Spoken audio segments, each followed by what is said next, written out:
My name's Richard. Pleased to meet you. Hello. Hi Richard. Please take a seat. Thank you very much.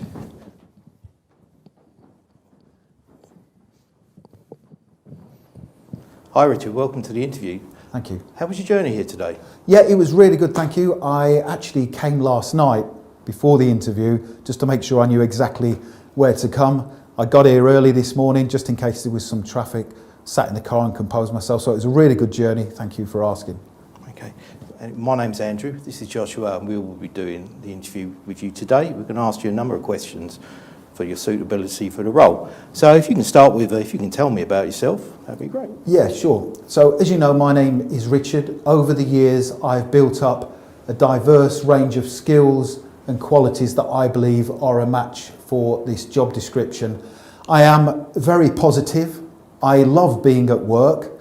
I have goals outside of work, which means that I need to perform to a high standard when I'm in my job in order to achieve those goals. So I'm very focused in my work. I'm very good at planning and organising my work, so you can give me loads of tasks and different projects to work on, and they will always be done on time and to the necessary standard. I'm very good with clients and customers because I understand for your business to be successful, I need to not only act as a positive role model, but I need to provide outstanding service so your customers and clients come back to your business time and time again. I am happy working on my own, but I also like to work as part of a team. I'm a very fast learner, so if you give me a task, I will learn it quickly. I'll always be the first person to volunteer to do a job that needs to be done. And you have my word that if you hire me in this position, I will perform to a very high standard and I will help you to achieve your commercial and your financial objectives. That's great, thank you. Could you tell us a little bit why you want to work here with us? Yes, so I've been aware of your organisation for many years. As you know, you are a market leader, you are innovative and you are creative, and I believe from what I've seen you always put your customers and clients first. So you start with your customers and then you work backwards, which in my opinion will always mean that you are going to be successful. That is good for me because I am working in an organisation that is constantly striving and moving forward, and more importantly, you want to improve and develop. I'm the type of person who also wants to improve and develop. I don't just want to sit in a job and do the bare minimum. I want to excel and advance year on year. I'm also at the stage in my career where I see myself staying with the same organisation for a long period of time, and because from what I understand during my research, you have very ambitious plans for the future, and I would like to be a part of those. Finally, I understand that you hire lots of talented and bright people. So again, that's good for me because I will get to work alongside some people who will push me and they will challenge me, and that's great for my long-term future career plans. So those are the main reasons I see myself being here for a long period of time, and I will be able to grow as your company grows as well. Thank you, Richard. What experience do you have which is relevant to this role? Before I applied for the position, I downloaded a copy of the job description. I read it to make sure that I was confident I could meet the requirements of the role. Predominantly, the experience I have is first and foremost dealing with customers and clients. I'm very, very good at that. I have lots of experience. I used to do it on a daily basis in previous roles. So if a client is demanding or they are difficult, I have the interpersonal skills and the communication skills to win them over and make sure that we provide them with a first-class service. I also have lots of experience working in a variety of different teams. So you could say to me, Richard, we want you to go and work in a team. I may have never worked with those people before, but I will adapt, I will support the team members, and I will make sure that we all focus on achieving our objectives. Other experience I have is being able to plan and organise my work methodically. I am very good at working under pressure. I enjoy working under stressful situations, and that is because I always plan and organise my work meticulously. So I know what's coming, I look ahead, and I make sure that I can achieve my objectives. Other experience I have is also helping my managers and my supervisors to achieve their goals. Obviously, your manager and your supervisor is always under pressure. You know, they have lots of commercial goals and objectives to achieve, and I understand that. So I will work with my manager and my supervisor to help them achieve their objectives by being basically a high-performing employee and always putting the needs of the business first. So just to summarise, having read the job description, I feel I have all of the necessary experience to not only get up and running quickly in the role, but to excel also. Thank you. It's great to hear your comments there, especially about your experience working in a team.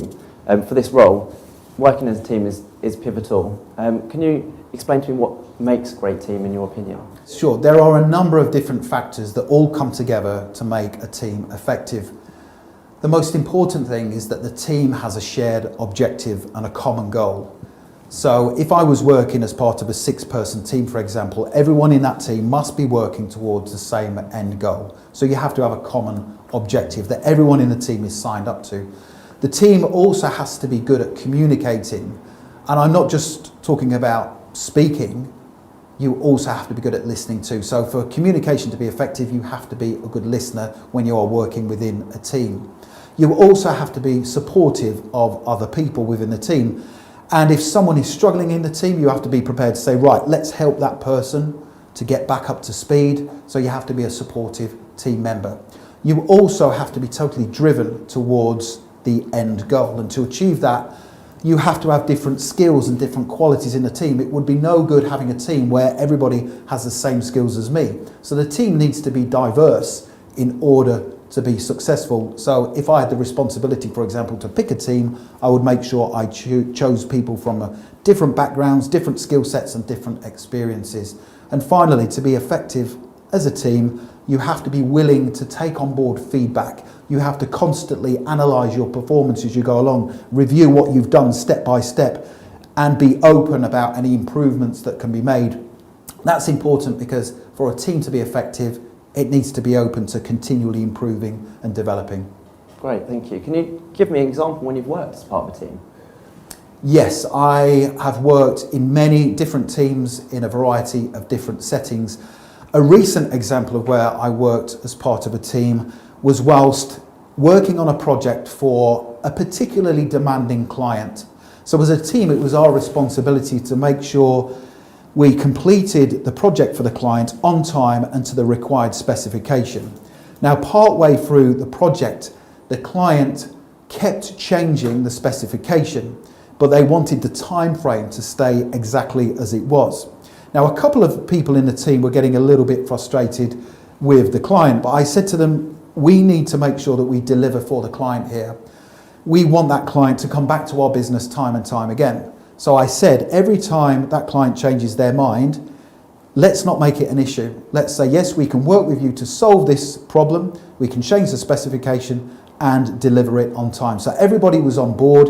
Each time the client came back to us and they changed their mind, it wasn't a problem. We sat down, we regrouped, and we changed our direction. Sometimes people in the team had to do different things. So for example, I had to take on a task that I wasn't particularly familiar with, but I went away, learned how to do it, came back and carried out that task to the right standard. Thankfully, we completed the project on time, and it was a great motivator for everyone in the team because despite all of the challenges, we still managed to complete the project on time and to the required specification. And I'm pleased to say that that client actually ended up coming back to the business no fewer than 5 times to use us on further occasions. So it was a really good experience for everyone within the team. Thank you for that answer, Richard. No problem. I did previously notice that you stated that you enjoyed working under pressure.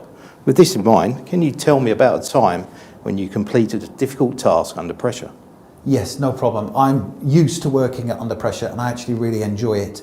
One particular situation springs to mind when my manager came into the office and he said that a member of the team had gone off sick at short notice. Now, this member of the team was highly specialised in a particular area. They were really good at the work they carried out. My manager said he needed a volunteer for somebody to take on their work as well as their own. And being someone who enjoys working under pressure, I put my hand up and said, yep, no problem, I will take on their work. Now, I'll be honest with you, I didn't know how to carry out their particular tasks, but I wasn't afraid of the work that would come my way. So what I did, I went home and I actually called the person who was off sick just to ask them for some advice about how they approached all of their tasks. When I went back to work the following morning, I sat down and I put a plan of action in place. So I assessed my own tasks, I then put the other person's tasks next to them and I prioritised what I would need to do to get everything done. So I had a plan of action of how I was going to complete the tasks. I then worked tirelessly to complete their tasks on time and also to get mine done too. Now, to achieve that goal, I had to stay behind late a couple of nights after work for a couple of hours, but I was more than happy to do that. I got a lot out of that situation because I learned some skills that I hadn't previously managed to undertake.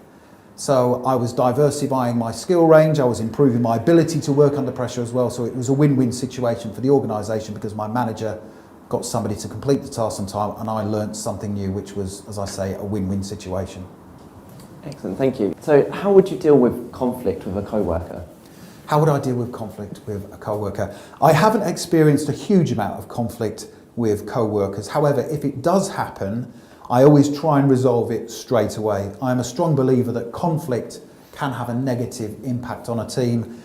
It can take away positive energy and it can deter from what you are actually trying to achieve. So I'd resolve it as soon as possible. First and foremost, I would review my own performance and my actions to assess whether I were doing anything to cause the conflict. It's very easy for us as individuals to think, well, it's nothing to do with me, it's the other person. But I think it's important to look how you perform yourself. I would then speak to the other person in private and I would use an open style of communication. I would be positive and I would say to them, look, I can feel that there's conflict between us. I'm keen to sort this out. Am I doing anything that is either irritating you or contributing to the conflict? So I can then gain some information that will give me then the power to try and resolve the situation. I would then suggest an amicable way forward for the pair of us to work harmoniously so we can achieve our common goals. So I would open dialogue with the other person, try and resolve it straight away. Of course, if there was a situation where the conflict was too ingrained and it was too difficult, I would seek advice from my manager and supervisor as to try and find a suitable way forward. But above all, I would try and resolve it quickly and amicably. Yeah, thank you. Thank you for your answer, Richard. Where do you see yourself in 5 years?